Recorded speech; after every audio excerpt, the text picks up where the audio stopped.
मुंबई के चेंबूर इलाके में तेज़ बारिश के सबब पेश आने वाले हादसे में मौत की तादाद में लगातार इजाफा होते नजर आ रहा है। एनडीआरएफ की टीम के जरिए रेस्क्यू ऑपरेशन अभी भी जारी है। रियासती वजीर नवाब मलिक जाए वारदात का जायजा लेने पहुंचे। मलिक ने कहा है कि रात 1:30 बजे ये हादसा पेश आया और भाभा एटॉमिक रिसर्च सेंटर ने पहाड़ से मुत्तसिल जो दीवार बनाई थी वो मिट्टी के दबाव से गिर गई थी, जिसकी वजह से दीवार की जद में 5 मकान आ गए।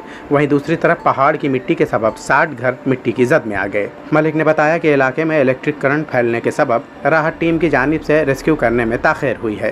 रात लगभग 1:30 बजे के दरमियान ज्यादा बारिश के कारण जो भाभा एटॉमिक रिसर्च सेंटर ने अपना बाउंड्री वॉल बनाया था पहाड़ को लगकर, उसमें मिट्टी के दबाव से दीवार रात में गिरी, जिसमें एक जगह 5 से ज्यादा घरों पे ये दीवार गिरी है और मिट्टी गिरी। दूसरी तरफ पहाड़ की मिट्टी गिरने से भी लगभग 60 घरों का नुकसान हुआ और वो मिट्टी के अंदर गए।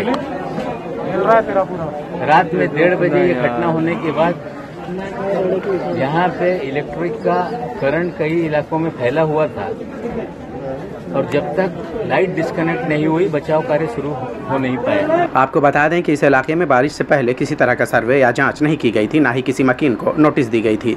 हादसे में हलाक होने वालों को मरकजी हुकूमत की जानिब से 2 लाख जबकि रियासती हुकूमत की जानिब से 5 लाख का मुआवजा दिया जाएगा। वहीं जख्मियों को 50,000 रुपए दिए जाएंगे। आपको बता दें कि इस हादसे में हलाक होने वालों की तादाद 22 हो चुकी है, जबकि रेस्क्यू ऑपरेशन अभी भी जारी है। एनडीआरएफ की माने तो मौत की तादाद में इजाफा हो सकता है।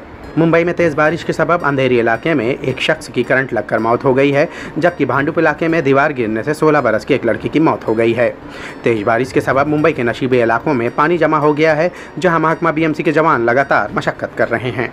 मुंबई से ईटीवी भारत के लिए शाहिद अंसारी।